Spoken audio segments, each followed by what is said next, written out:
کچھ دیر کی خاموشی ہے پھر ایک شور آئے گا کہ کچھ دیر کی خاموشی ہے پھر ایک شور آئے گا.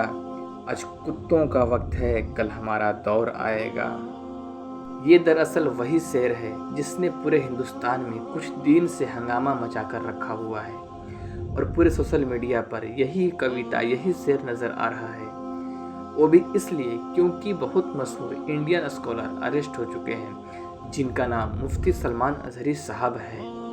مفتی سلمان اظہری صاحب نے ایگزیکٹلی کیا کیا ہے اور اس کے علاوہ ان پر آروپ کیا ہے.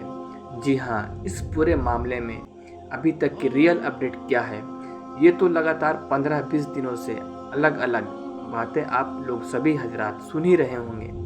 تو اس کے بارے میں ہم آپ سے پوری ڈیٹیلز میں بات کریں گے.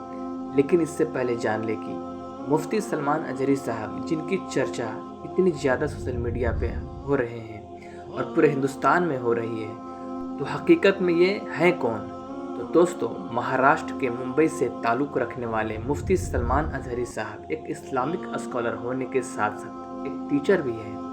اس کے علاوہ ایگزیکٹلی ان کا جنم کب ہوا تھا تو مجھے بہت ساری ریسرچ کرنے کے باوجود کسی اوتھینٹک سورس سے نہ ڈھونڈ سکا.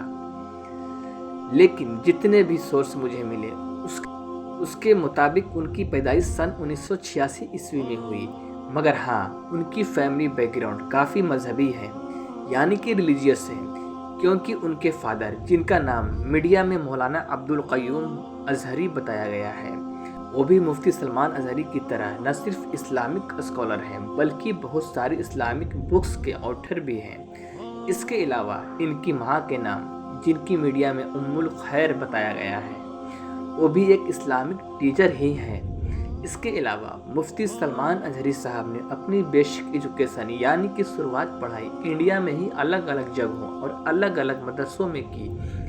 مگر پھر بعد میں وہ اپنی ہائر ایجوکیشن کے لیے ایجپٹ یعنی کہ مصر کے مشہور شہر قاہرہ میں پہنچے اور انہوں نے الازہری نام کے اسی مشہور یونیورسٹی میں پڑھائی کی. چونکہ نہ آج کے دور میں ایجوکیشن کے لیے سب سے بیسٹ یونیورسٹی مانی جاتی ہے بلکہ اس کی گنتی دنیا کی سب سے پرانی یونیورسٹی کے ساتھ بھی کی جاتی ہے. تو مفتی سلمان اظہری کے نام میں جو آپ کو اظہری دکھائی دے رہا ہے یہ بھی دراصل کوئی ان کا نام نہیں ہے بلکہ ان کے نام کے آگے اظہری اس لیے لگایا جاتا ہے کیونکہ مفتی صاحب نے اپنی پڑھائی الازہری یونیورسٹی سے کمپلیٹ کی تھی. یہی وجہ ہے کہ آپ دیکھیں گے کہ نہ صرف انڈیا بلکہ دنیا بھر میں آپ کو مسلم اسکالرز اور کونے کونے میں ایسی یونیورسٹی مل جائے گی جس کے نام کے آگے الازہری ملے گا کیونکہ انہوں نے اپنی پڑھائی مصر کے مشہور شہر کے الازہری یونیورسٹی میں کمپلیٹ کی ہے. یہی وجہ ہے کہ آپ دیکھیں گے کہ نہ صرف انڈیا میں بلکہ دنیا بھر میں ایسے سینکڑوں مسلم اسکالر ملیں گے جن کے نام کے آگے اظہری لگایا ہوا ہوگا. وہ اس لیے کیونکہ انہوں نے ہائر ایجوکیشن مصر کے ٹاپ ایتہاسک الازہری یونیورسٹی میں کمپلیٹ کیا تھا.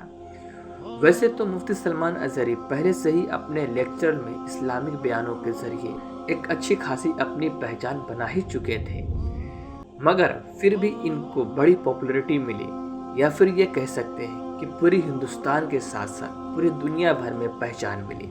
وہ دراصل 2021 میں ملی. ایک وقت کے جب نرسمہا نند نام کے ایک کتے نے لگاتار اسلام کے نام سے جڑی ہوئی پرسنالٹیز کو ٹارگٹ کیا جا رہا تھا. اور سب سے بڑی بات یہ ہے کہ جب نرسمہا نند سور کی اولاد نے ہمارے حضور پیارے آقا محمد مصطفیٰ صلی اللہ علیہ وسلم کی شان میں گستاخیاں پہ گستاخیاں کر رہا تھا تو اس وقت کوئی بھی ان کو بولنے والا اور جواب دینے والا نہیں تھا. لیکن ایک نیک اللہ کے بندے نے ایسی منہ پر تماچا مارا اور سینہ ٹھوک کے بلند آواز میں اس کی زبان کو بند کیا اور جواب دیا. جواب دینے کی وجہ سے بات یہاں تک کی بڑھ چکی تھی کہ یہ بات موبائلے تک پہنچ گئی تھی اور اس بات پہ شرطیں بھی منظور ہوئی تھی. آسان بھاشاؤں میں کہوں تو اس کو اگنی پریچھا کے لیے کہا گیا تھا اور بات یہ کہی گئی تھی کہ تم اپنے پوتر کتاب لے کر آنا اور میں بھی اپنی مقدس کتاب لے کر آؤں گا اور ایک آگ لگائی جائے گی پوری دنیا کے بیچ اور پھر دونوں ایک ساتھ آگ میں کودیں گے. جو بچے گا وہی سچا ہوگا.